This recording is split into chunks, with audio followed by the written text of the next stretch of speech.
My husband thought covering my nose while I slept was hilarious. I taught him what funny really means. I'd been married to Jason for 3 years, and we'd been pretty happy overall. We both worked from home, him doing graphic design, and me writing marketing copy for tech companies. We had this nice routine where we'd have coffee together every morning, take walks at lunch, and cook dinner together most nights. Jason had always been a jokester, doing silly voices to make me laugh or hiding rubber spiders in my coffee mug. Harmless stuff that was actually funny. I even liked that about him when we first met because my ex had been super serious about everything. But something changed after Jason started watching these prank channels online. He'd spend hours watching couples pranking each other and laughing at the really mean ones where people cried or got hurt. I told him those videos were staged, and even if they weren't, it was messed up to enjoy watching someone's partner upset them. He said I didn't understand comedy. The first time he covered my nose while I was sleeping, I woke up gasping and panicked. Jason was sitting there laughing, saying my face was hilarious when I couldn't breathe. I was shaking and told him that was terrifying, not funny. He said I was overreacting and it was just for a second. He promised he wouldn't do it again. 2 nights later, he did it again. This time I woke up with his whole hand over my nose and mouth. I pushed him off and asked what was wrong with him. He said he was testing how long it would take me to wake up and it was just an experiment. I slept on the couch that night. He apologized the next morning, brought me flowers, said he understood why I was upset. I went back to our bed. A week passed fine. Then I woke up at 3 a.m. to him holding my nose closed with his fingers. He immediately let go when I woke up, but he was giggling. Said he couldn't help himself because I looked so peaceful, and he wanted to see my surprised face. I told him if he did it one more time, I was done. He said I was threatening divorce over a harmless prank and called me dramatic. The next few nights I couldn't sleep properly. Every time I started drifting off, I'd jolt awake afraid he was about to do it again. I was exhausted at work, messing up projects, drinking 6 cups of coffee just to function. When I told Jason his prank was affecting my work, he said maybe I needed therapy for my trust issues. He kept doing it. Not every night, but randomly, so I never knew when it would happen. Sometimes he'd just hover his hand over my face to fake me out. Sometimes he'd actually do it. He started timing it, seeing if he could get to 5 seconds before I woke up. I tried sleeping in the guest room, but he'd sneak in there too. The lock on that door had been broken since we moved in, and Jason had never fixed it despite promising to. I knew exactly what I had to do. First, I started staying up late, later than him. When he'd go to bed, I'd wait until he was deep asleep. Then I'd stand over him with my phone flashlight shining in his face. The first time he woke up confused and scared. I said I was just checking if he was breathing because he was so quiet. Told him his reaction was hilarious. He didn't think it was funny. I kept doing it every single night. Set random alarms to wake up and check on him multiple times. 3 a.m., 4:30, 5:15. Each time with the flashlight right in his eyes.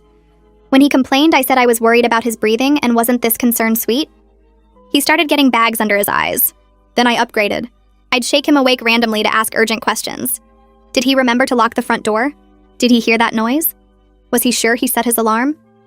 When he'd get angry, I'd say I was just making sure he was okay because he'd been breathing weird. He tried wearing a sleep mask, but I'd just shake him harder. Within a week, Jason was a wreck. He was falling asleep during client calls, completely unable to focus on work. He begged me to stop. I said I would when I felt safe sleeping again. He promised he'd never touch my nose again. I said I'd heard that promise before. I kept going for another week. Jason tried sleeping in his car one night, but I went out there at 2 a.m. knocking on the window with a flashlight asking if he was okay. The neighbors saw and asked if everything was all right. Jason had to explain he was sleeping in his car for no real reason while his wife stood there in her pajamas looking concerned. He looked insane. Finally, he broke. Jason sat on the edge of our bed at 7 a.m. looking like he'd aged 10 years. Dark circles made his eyes look sunken, and his hands shook when he tried to run them through his hair. He stared at the carpet between his feet and started talking without looking at me. He couldn't do this anymore, he said. The sleep thing was breaking him. He understood now what he'd put me through. Really understood it. His voice cracked on the last part, and I sat in the doorway watching him carefully. I'd heard promises before, lots of them. The flowers after the couch night, the apology after the hand over my mouth, the swearing it would never happen again right before it happened again. I crossed my arms and waited for him to keep talking. He looked up at me finally, and I saw something in his face that hadn't been there before. Something scared. And desperate that matched exactly how I'd felt 2 weeks ago when I was drinking my 6th cup of coffee just to stay awake during a client call. I told him I'd consider stopping my wake-up campaign, but I needed to see real change first, not just words. He nodded so fast his whole body moved with it. He'd do anything, he said. Couples therapy, individual therapy, whatever I wanted. He'd never touch me while I was sleeping again. Never even come near the bed when I was asleep. The way he said it reminded me exactly of how I'd sounded when I begged him to stop after that third time, when I'd promised I wasn't overreacting and please just listen to me. His desperation was a mirror of mine from 2 weeks back, and part of me felt satisfied watching him experience it. Another part felt sick that we'd gotten here at all. I told him we'd try it his way for one night and see what happened. He looked so relieved I thought he might cry. That night I turned off all my alarms for the first time in 2 weeks. Jason went to bed at 10 and I stayed up until 11, then climbed into our bed on my side. I lay there in the dark listening to him breathe, deep and steady and completely out. My body wouldn't relax. Every time I started drifting off, my eyes snapped open and my heart kicked into high gear. I'd trained myself to expect interruption, and now my nervous system wouldn't stand down even though I wanted it to. I counted Jason's breaths, watched the ceiling fan spin shadows across the room, checked the time on my phone every 20 minutes. At 2 in the morning, I finally fell asleep sitting up against the headboard. When I woke at 6, sunlight was coming through the curtains and Jason was already awake, propped on his elbow watching me. The relief on his face was so obvious it made something twist in my chest. He looked rested for the first time in weeks, and I couldn't figure out what I felt about that. It wasn't quite satisfaction, and it wasn't quite guilt. It was something messy in between that I didn't have a name for. Jason kept his promise for 3 days straight. He moved into the guest room even though I was back in our bed. He didn't argue about it or try to negotiate. The first morning after he moved, I walked past the guest room at 8 and saw him kneeling by the door with a screwdriver and a new lock mechanism from the hardware store. He was installing it carefully, testing the bolt after each screw. That lock had been broken for 8 months. I'd asked him to fix it probably 15 times, and he'd always said he would get to it eventually. Now he had it done in under an hour. I stood in the hallway watching him work, and noticed how he jumped slightly when he realized I was there. He flinched when I moved too quickly toward the kitchen. His whole body had this new tension in it, like he was waiting for me to do something unpredictable. I recognized it because I'd moved through the house the exact same way for weeks. Never quite relaxed, always braced for whatever came next. On the 4th night, I woke up naturally at 2 in the morning. No alarm, no flashlight, just my eyes opening in the dark because my sleep was still broken even without trying. I lay there for a second getting my bearings, and then I saw him. Jason was standing in our bedroom doorway, not moving, just watching me sleep. The hallway light behind him made him a dark shape against the brightness. When I sat up fast, he jerked backward like I'd thrown something at him.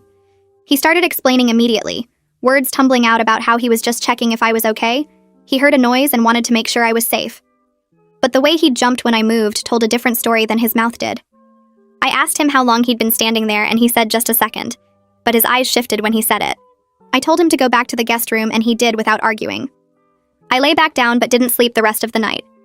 The trust was completely gone on both sides now. I didn't trust him not to mess with my sleep, and he didn't trust me not to retaliate. We were 2 people living in the same house, both afraid of each other in different ways. The next day, I moved my stuff back to the guest room and started locking the door every night. Jason watched me carry my pillow and blankets down the hall but didn't say anything. He just nodded and went into our bedroom, closing that door behind him. We worked in separate rooms during the day now. He set up his design stuff in the bedroom and I kept my laptop at the kitchen table. We'd pass each other getting coffee or lunch and exchange maybe 3 words. Dinner happened in silence, both of us eating quickly and cleaning up our own plates before going back to our separate spaces. It was like living with a roommate I barely knew, except this roommate was legally my husband, and we were splitting a house we'd bought together when things were different. My work performance started improving as I finally got consistent sleep behind a locked door. I met my deadlines again, stopped making stupid mistakes in copy that my clients had to point out. But my boss sent me an email after reviewing my latest batch of projects asking if everything was okay. She said the writing was technically fine, but it had this edge to it now that wasn't there before. Everything I produced felt angry somehow, harder and sharper than my usual style. I read back through the marketing copy I'd written that week and saw what she meant. I'd described a software feature as aggressively efficient instead of streamlined. I'd called a product brutally effective instead of highly capable. The anger I felt had bled into my work without me noticing, changing my voice into something I didn't quite recognize. Jason's client work suffered in a new way now that he was sleeping again. He met his deadlines and his technical skills were fine, but 2 clients in the same week asked for revisions that felt more energetic and vibrant. One said his logo design looked competent but lifeless. Another said the website mock-up he'd created was functional, but had no creative spark. I saw him staring at his screen one afternoon, clicking through design options with this blank expression on his face. He was going through motions without any real energy behind them. The sleep deprivation had broken something in him that rest alone wasn't fixing. We attempted our first real conversation in a week on a Saturday afternoon. I suggested it, and Jason agreed immediately, too quickly, like he'd been waiting for me to bring it up. We sat at opposite ends of the couch with the full middle cushion empty between us. He apologized again, the same words I'd heard before.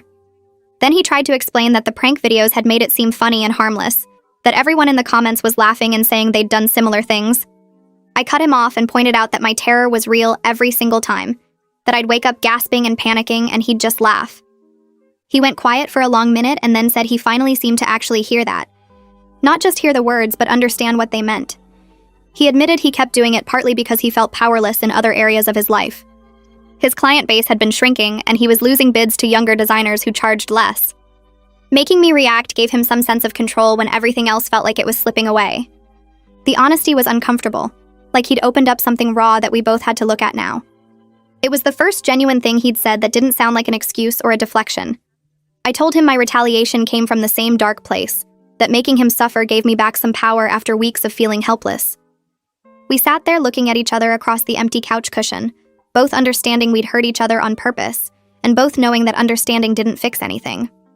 I brought up couples therapy the next day while we sat in the living room with our laptops on opposite sides of the room. Jason closed his computer immediately and said yes before I even finished explaining why we needed it. I started searching for therapists who specialized in relationship issues, and found one with decent reviews who could see us in 2 weeks. The wait felt wrong somehow. Too much time to fall back into bad habits, but also not enough time to prepare for sitting in a room with a stranger and explaining how we'd deliberately tortured each other. Jason asked if we could try eating meals together again while we waited for the appointment. I agreed, but told him we needed to keep things simple and safe. No big conversations about what happened. Just practice being in the same room without fear or anger. That first dinner together was stiff and awkward, both of us sitting at the kitchen table with our food between us like a barrier. Jason talked about a logo redesign he was working on for a coffee company, going into detail about color theory and font choices that I didn't really care about, but listened to anyway. I told him about a marketing campaign for a new app launch, describing the target audience and messaging strategy in more detail than necessary. We were filling silence with work talk, avoiding anything real, anything that mattered. The weather came up twice. We both commented on how nice it was outside, how we should take more walks again, how fresh air was good for clearing your head. Neither of us suggested actually taking a walk together. When dinner ended, we cleaned up the dishes side by side at the sink, careful not to let our hands touch when passing plates. It felt like being on a first date with someone I wasn't sure I actually liked, except this person was legally my husband, and we owned a house together. Jason suggested watching a movie the next evening, something we used to do every weekend before everything fell apart. I said okay, but insisted on a comedy we'd both seen before, nothing new that required focus or emotional investment. We needed something safe and familiar, something that wouldn't trigger any difficult conversations or remind us of better times. He picked the same silly action comedy we'd watched at least 5 times, the one with the car chases and the jokes we could quote from memory. We sat on the couch with a full cushion of empty space between us, both of us pressed against our respective armrests like we were trying to take up as little room as possible. The movie played and we laughed at the same parts we always laughed at, but the sound felt forced and hollow. Halfway through, during a quiet scene, Jason reached over slowly and touched my hand where it rested on the middle cushion. His fingers were warm and slightly shaky. I didn't pull away, but I didn't squeeze back either. Didn't give him any indication that the touch meant anything beyond basic tolerance. We stayed like that, connected but uncertain, his hand barely resting on mine, until the credits rolled. It was the first physical contact in 2 weeks that didn't involve fear or anger or deliberate cruelty. When the movie ended, we separated immediately, and I went to the guest room without discussion. That night, I did something that scared me even as I was doing it. I left the door unlocked. It was a small gesture of trust that felt enormous, like I was exposing myself to danger on purpose just to prove I could. I lay in bed staring at the doorway, my body tense and alert, waiting for Jason to appear. Every small sound in the house made my heart race. I woke up 4 times checking the empty doorway, my nervous system still wired for threat even though nothing bad was happening. The door stayed empty all night. Jason respected the boundary, stayed in our bedroom, didn't test my trust. The next morning, I found him in the kitchen making coffee for both of us, remembering exactly how I took mine without asking. 2 sugars, splash of cream, heated in the microwave for exactly 30 seconds, because I liked it slightly warmer than fresh brew. He handed me the mug and we went out to the back porch together, sitting in the plastic chairs we'd bought last summer. We didn't talk much, but the silence felt different from it had before, less hostile and more like two people who were too tired to fight. A neighbor walked by on the sidewalk and waved, calling out to ask if everything was okay. She'd clearly seen that weird night when Jason tried sleeping in his car, and I'd gone out there in my pajamas with a flashlight. I handled the question with a vague explanation about Jason having trouble sleeping lately, needing some air, nothing serious. The lie came easily, protecting our privacy, but also hiding what we'd actually become. The neighbor nodded and said something about trying melatonin before walking on. Jason looked at me with this expression that was equal parts grateful and ashamed, like he appreciated me covering for us but hated that there was something to cover. We spent the afternoon working in the same room for the first time since everything started, both of us at the dining table with our laptops and scattered papers. The silence was still uncomfortable, but it was productive silence, both of us focused on our respective projects instead of watching each other suspiciously. I caught Jason glancing at me a few times like he was making sure I was real, like he couldn't quite believe we were sitting together working normally. Around 6, Jason closed his laptop and picked up his phone, ordering takeout from my favorite Thai place without asking what I wanted. He just remembered my usual order, the pad thai with extra peanuts and the spring rolls with the sweet sauce. When the food arrived, I found myself genuinely smiling for the first time in weeks. We ate at the table instead of in front of screens, actually sharing a meal like normal people. During dinner, Jason told me he'd deleted all the prank channel subscriptions from his account.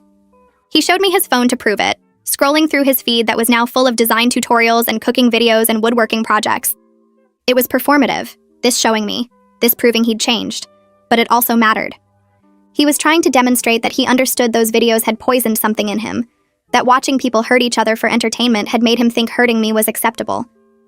I told Jason that his pranks scared me, but what I did back scared me even more. Sitting there at the table with cold Thai food between us, I admitted that becoming someone who could plan and execute revenge like that made me feel sick. I'd turned into a person who could watch another human being suffer and feel satisfied about it, and that wasn't who I wanted to be. Jason listened without interrupting, his hands wrapped around his water glass. I could see him processing what I was saying, understanding maybe for the first time that his actions hadn't just hurt me. They'd changed me into someone capable of hurting him back without hesitation. The person who woke him up with a flashlight every night wasn't the woman he married, and we both knew it. We talked about how we got to this point, how his constant dismissing of my fear taught me that words were useless. I told him I tried talking, tried explaining, tried begging him to stop, and none of it worked until I made him feel what I felt. He nodded slowly and said he created this whole situation by refusing to take me seriously until I hurt him the way he'd been hurting me. The acknowledgement came too late to prevent the damage, but at least it was honest. We sat there looking at each other like strangers who shared a terrible secret, both of us carrying the weight of what we'd done. The conversation shifted to whether our marriage could actually survive this. We'd both deliberately hurt each other, both turned our home into a battlefield where sleep became a weapon. I asked if people could come back from that, if trust could rebuild after both partners proved they were willing to traumatize each other. Jason didn't have an answer, and neither did I. But we were finally asking the real questions instead of pretending everything would magically fix itself. The honesty felt raw and uncomfortable, but it was the first genuine thing between us in weeks.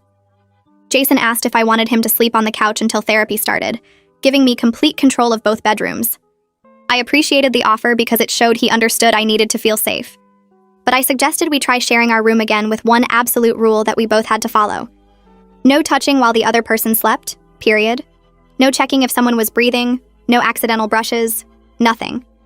We'd sleep in the same bed but with a clear boundary that neither of us could cross. Jason agreed immediately, and I could tell he was relieved I was willing to try. That night we both lay in our bed completely rigid, hyper-aware of every breath and movement the other person made. The space between us felt huge even though we were only 2 feet apart. I stared at the ceiling trying to relax my muscles, but my body stayed tense and alert. It took me 2 hours to fall asleep, and even then it was light and fitful. I woke up 3 times in complete panic, my heart racing before my brain caught up and remembered nothing bad was happening. Each time I jolted awake, Jason was already awake too. I could see his eyes open in the dark, both of us clearly struggling with the same hypervigilance. Morning came with both of us exhausted again, but for completely different reasons than before. We weren't tired from deliberate sabotage anymore. We were tired from broken trust and nervous systems that wouldn't calm down. Jason got up first and made breakfast while I lay there gathering the energy to face the day. We ate scrambled eggs and toast quietly at the table, both of us looking like we'd survived something traumatic, which I guess we had. The bags under Jason's eyes matched mine now, and we moved carefully around each other like people recovering from the same illness.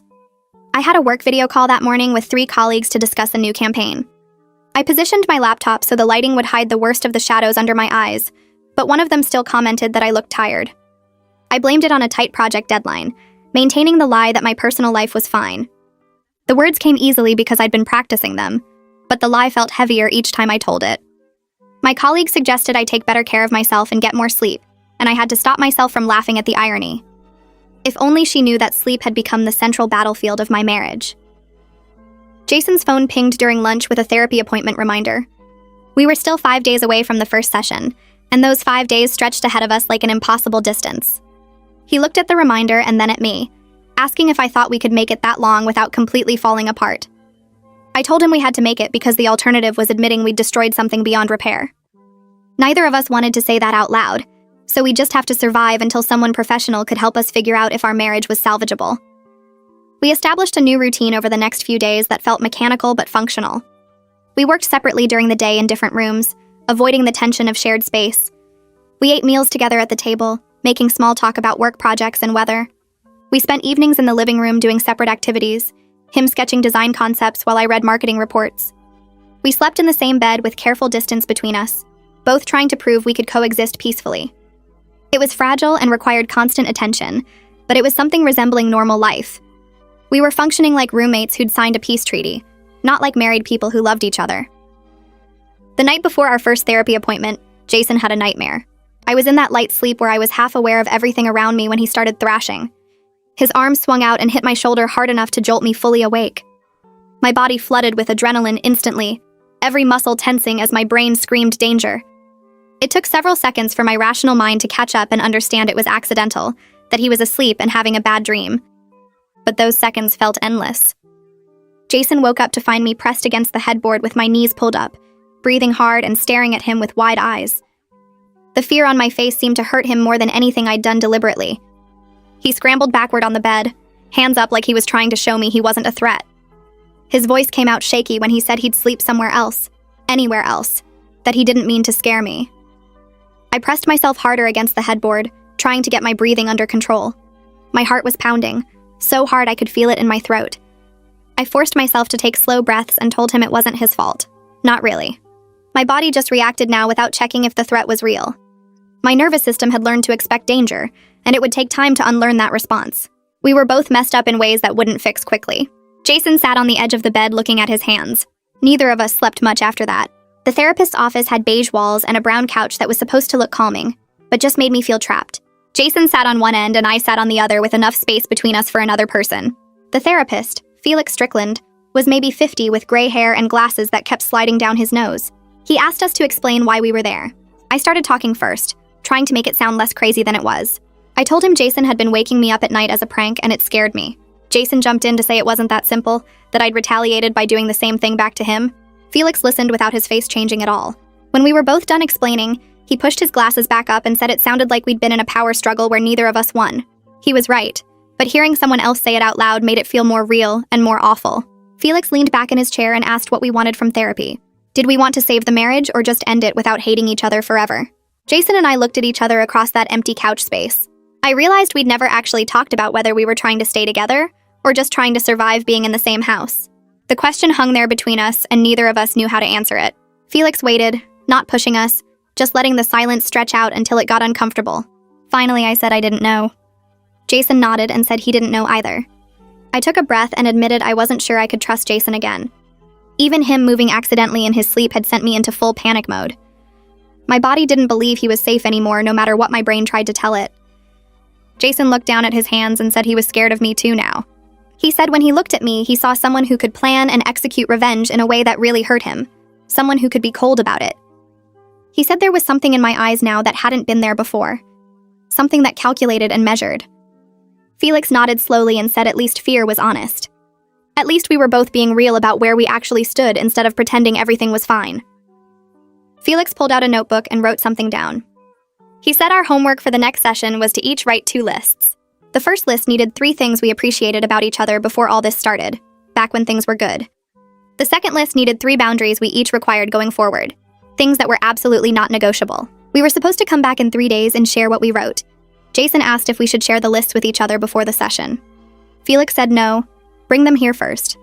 He wanted to hear what we came up with separately before we started negotiating. I sat at my desk with a blank document open on my laptop. The cursor blinked at me while I tried to think of 3 things I appreciated about Jason before everything went wrong. It was harder than I expected. I had to dig through weeks of anger and fear and exhaustion to find the person I'd married. After 20 minutes, I finally started typing. His creativity, how he could look at a blank screen and make something beautiful. His ability to make me laugh with stupid voices and silly jokes that were actually funny. His excitement about cooking, how he'd try weird recipe combinations just to see what would happen. These things felt like they belonged to different people now, like I was writing about strangers I used to know. I saved the document and closed my laptop. The boundary list came much easier. I opened a new document and the words poured out fast. I needed complete control over my own sleep with no interference ever. I needed him to take my concerns seriously the first time I said something, not dismiss me until I had to make him understand through force.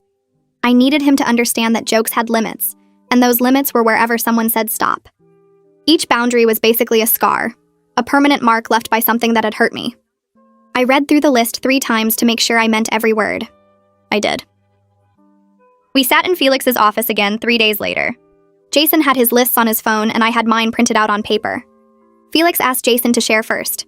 He read his appreciation list and I was surprised by what he remembered. My determination to finish projects even when they got hard. My problem-solving skills, how I could look at a complicated situation and figure out the steps to fix it. My loyalty, how I stuck with people and commitments even when things got difficult. He said these were qualities he'd always admired about me. Then he read his boundary list. He needed to feel safe from payback, to know I wouldn't hurt him just because I could. He needed direct communication instead of punishment, actual words about problems instead of actions designed to make him suffer. He needed to rebuild without constant reminders of his failures, to be able to move forward instead of staying stuck in what he'd done wrong. I read my list next, and Felix listened carefully to both.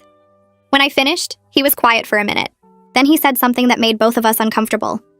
He pointed out that my determination and problem-solving skills, the things Jason loved about me, were exactly what made my revenge so effective. I'd taken the best parts of myself and turned them into weapons. The qualities that made me good at my job and good in relationships became tools for hurting someone I was supposed to love. It was an observation neither of us could argue with. Our strengths had become our worst tools when we decided to hurt each other. Felix gave us new homework. We needed to spend 30 minutes every day doing something together that had nothing to do with what happened.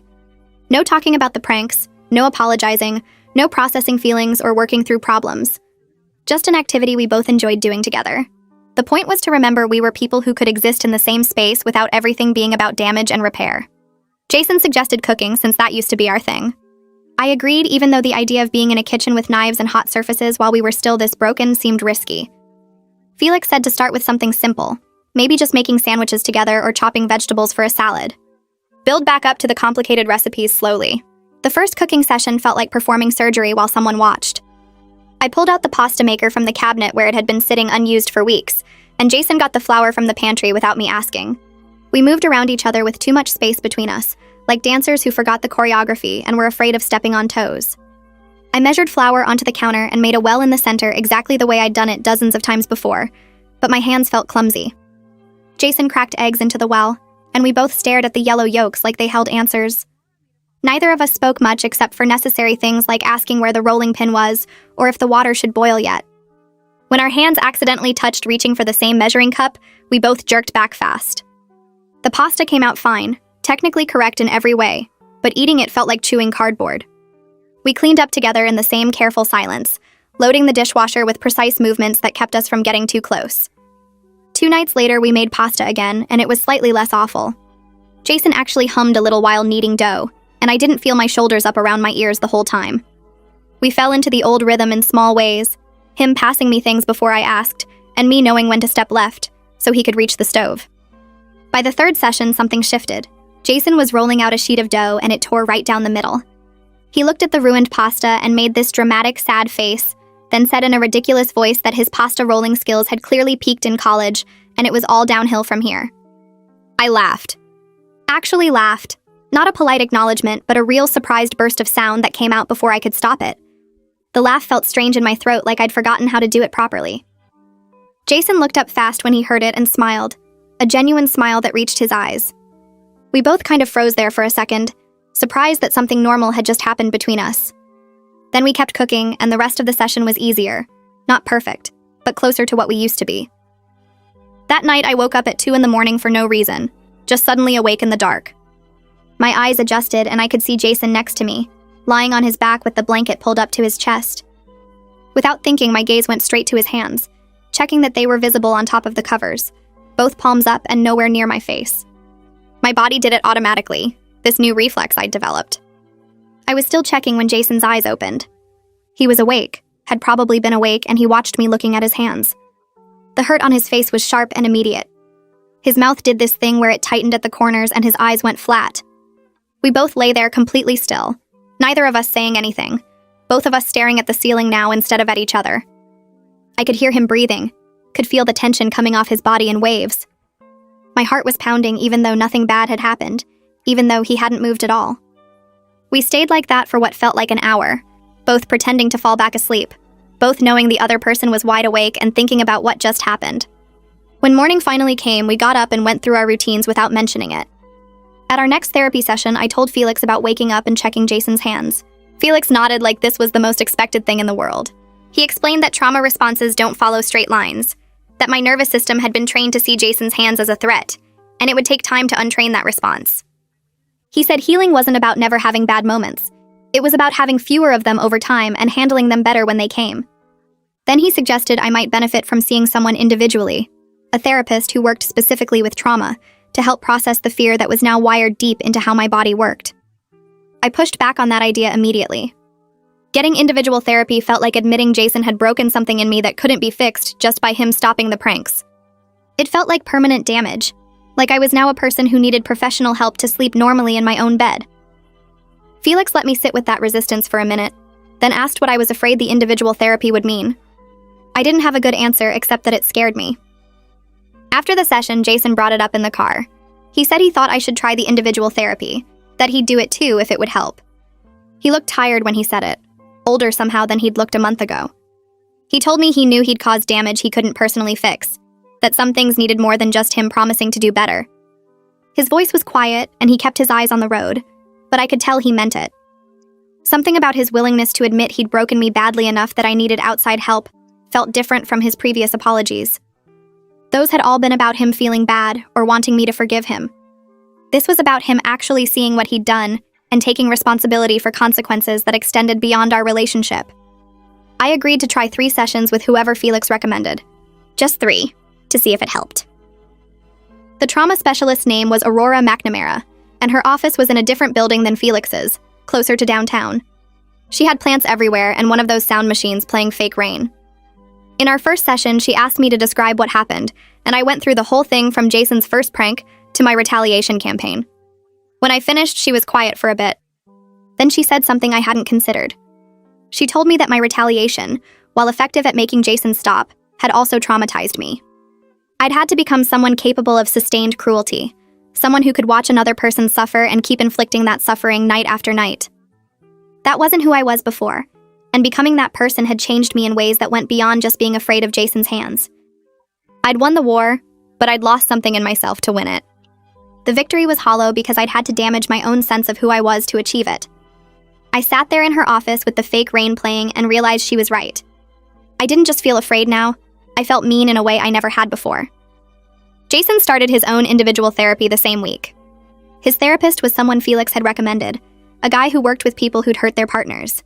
Jason came home from his first session and went straight to our bedroom, didn't talk to me for 2 hours. When he finally came out, he looked like he'd been crying. We made dinner together in near silence, and then after we ate, he told me what had happened in the session. His therapist had asked him why he needed to control my sleep, what he was really trying to control. Jason said he didn't have an answer yet, but the question had hit him hard. He was still working on figuring it out, still trying to understand what had been going on in his head that made terrorizing me seem acceptable or funny. I appreciated that he told me even though it was clearly hard for him to talk about. 6 weeks had passed since Jason broke down and begged me to stop waking him up. We were going to therapy twice a week now, him to his individual sessions and me to mine, plus our couples sessions with Felix. Our marriage was slowly turning into something new, something that looked less like what we'd had before, and more like a careful arrangement between 2 people who'd hurt each other badly. We weren't happy yet, Not in any real sense, but we weren't actively destroying each other anymore either. We could be in the same room without tension crackling between us. We could cook together without it feeling like a performance. We could talk about our days and actually listen to each other's answers. It was progress, just not the kind that felt good. It felt more like building something from scratch after a fire burned down the original house. One morning I woke up and realized I'd slept through the entire night without waking up even once. No panic, no checking Jason's hands, no jolting awake at 3 a.m. convinced something was wrong. I opened my eyes and Jason was already awake, sitting up against the headboard reading something on his phone. When he saw I was up, he smiled at me, and it was a genuine smile, not one of the careful, measured smiles we'd been giving each other for weeks. It was the kind of smile he used to give me before any of this happened, warm and unguarded. I smiled back and we stayed like that for a minute, just looking at each other in the morning light coming through the window. That night we had sex for the first time in 2 months. It was tentative and awkward, nothing like it used to be when we'd been comfortable with each other. We moved carefully, both of us hyper-aware of the other person's reactions, both of us trying to make sure this was okay. Afterward, Jason started crying, not loud sobbing, but quiet tears running down his face. He told me he'd thought we'd never be intimate again, that he'd destroyed that possibility completely when he kept covering my nose. He said he'd been sure I'd never want him to touch me again. I held him while he cried and realized I'd thought the same thing, had been convinced that part of our marriage was over forever. Our next session with Felix fell on a Tuesday afternoon, both of us sitting in those familiar chairs with the fake rain playing through the speaker. Felix looked at us over his glasses and said most couples who hurt each other this badly either split up or stay together in mutual resentment, that we were choosing a harder path. He said we were actually facing what we did and why instead of pretending it never happened or letting it poison everything forever. It didn't feel heroic like he made it sound. It just felt exhausting, like we were doing homework every single day just to stay married to each other. Jason's hand found mine on the couch cushion between us, and I let him hold it, which was progress, I guess. Jason's client work started getting better around week 7 of his individual therapy. He came out of his office one afternoon looking genuinely excited for the first time in months, telling me a difficult client had just sent an email praising his new logo design. The client used words like fresh and bold, said it captured exactly what they wanted. I could see Jason's confidence rebuilding in real time, his shoulders less hunched, his smile reaching his eyes. My own writing changed too, losing that angry edge that had crept into everything I produced. My copy became sharp in a different way, persuasive without being aggressive, confident without being mean. My boss sent me a message saying whatever I was doing differently, I should keep doing it.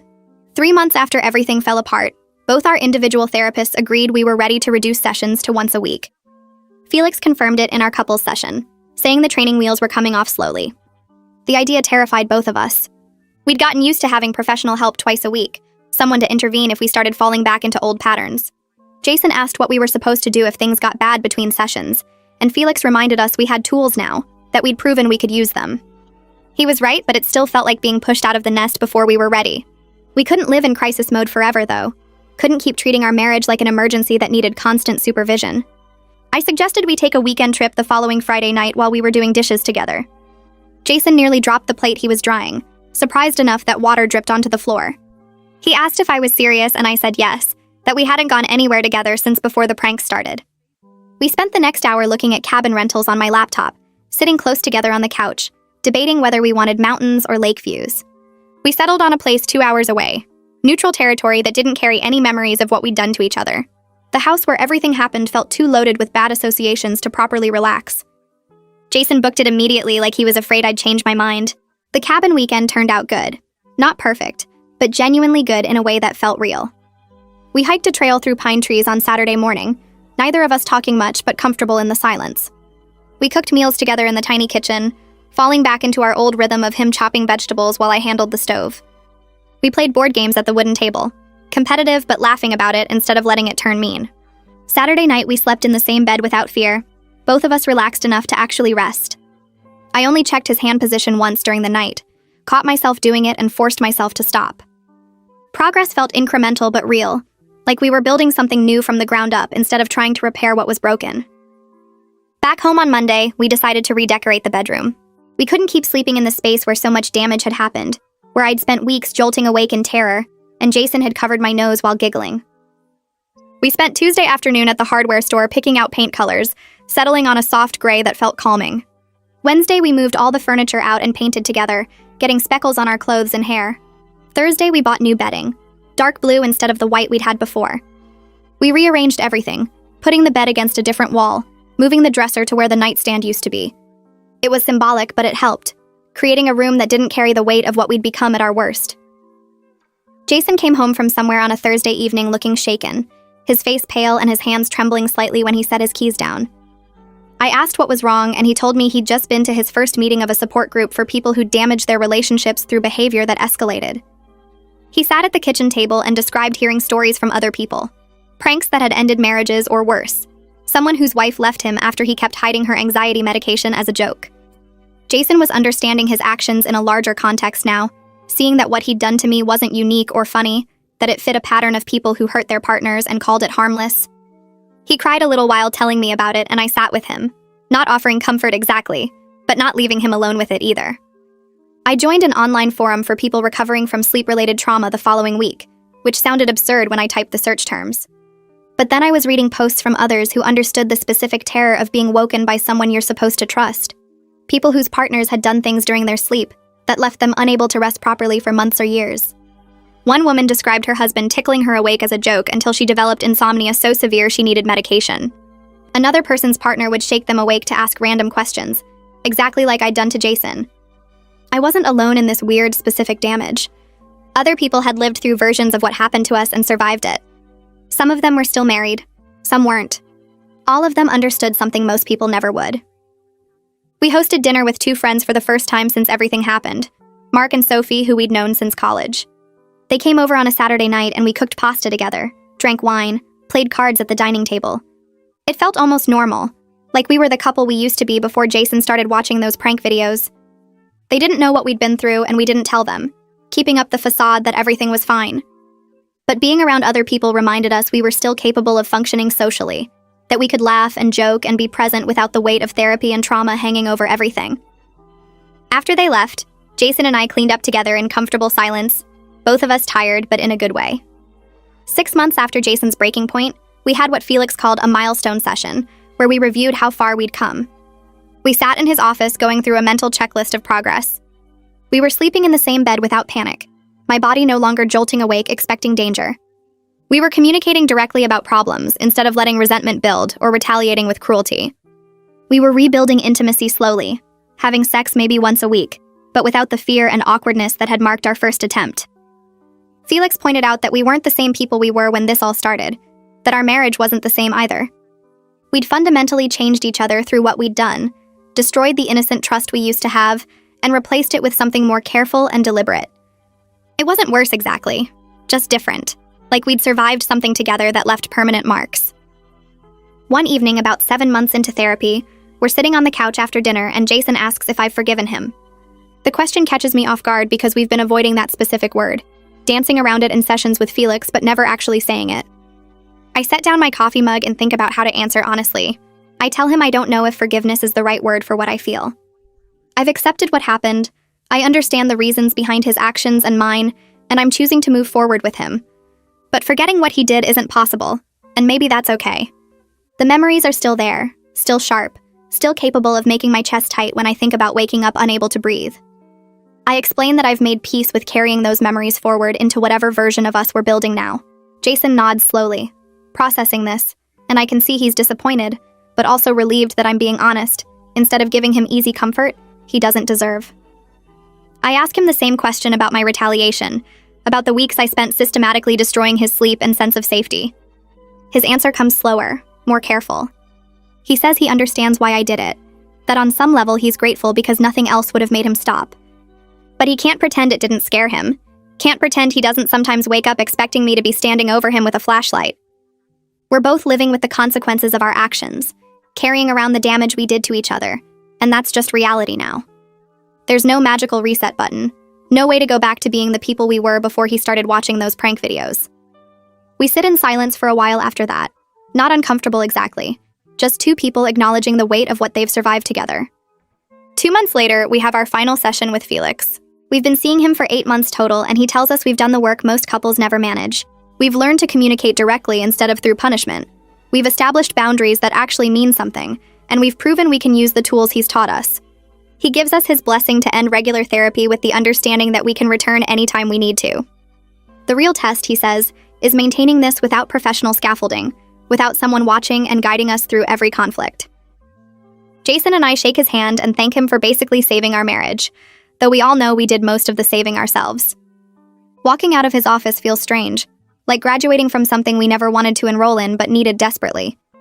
A year after everything started, after Jason first covered my nose while I slept, we're in a stable place that looks nothing like where we began.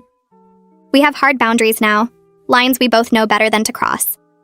We communicate honestly even when it's uncomfortable, especially when it's uncomfortable.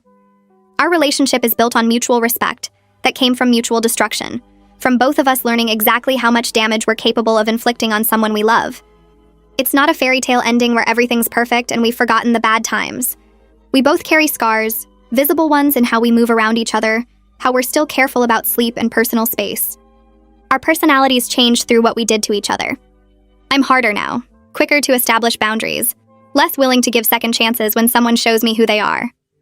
Jason's more careful, more aware of how his actions affect others, less likely to dismiss concerns as overreactions. We're together and we're functional, but we're making it work as different people than we were, in a different kind of marriage than we had. Jason never touches me while I sleep, not even accidentally if he can help it. I never weaponize his weaknesses or use his trust against him. We both understand that some lines, once crossed, move the entire relationship into new territory. Sometimes I miss who we used to be before all this, the easier version of us that didn't have to think so hard about trust and safety. But I remind myself those people couldn't protect each other from their own worst impulses. These new versions of us can.